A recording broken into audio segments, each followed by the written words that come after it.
They came our way in 23, back strong and spirits free. A grant of land from government to populate the poor country.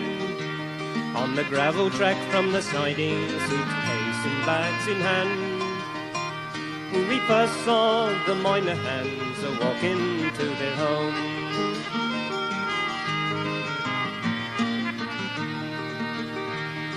Their first years were bitter hard, sand scrub and tall gum tree, and the jarrah limbs were trimmed and sawn for the hut in the hillside lee. We lived in splendid luxury on river banks of dark red loam, and watched in awe as miner hands a toil for their home.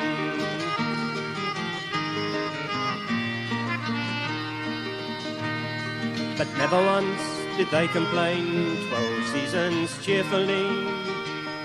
They cleared the land by hand and horse and raised a finer family.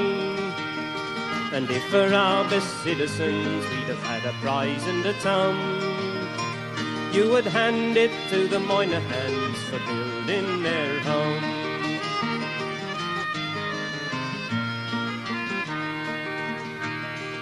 New Year's Eve of 28, we all laughed and had in mind the promise of good years ahead, no thought of those behind. To that night on the hillside, me thoughts still often roam, and I see the happy miner hands in their bush hut home.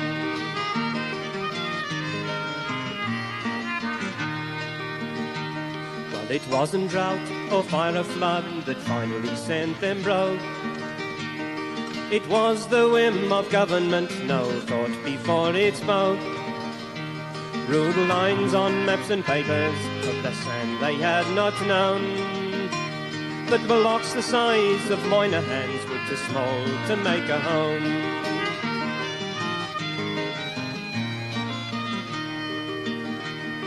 His hand was trembling slightly, and his eyes were red and rim, and hers were misted over as she turned to look at him. The gate he latched securely and rested against the stone. This was the last they would see of it, the miner hands their home.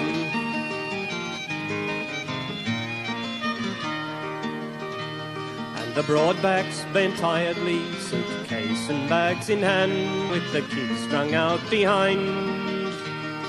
A new life to start again in the smog of distant town. 7 weary miner hands in search of a home.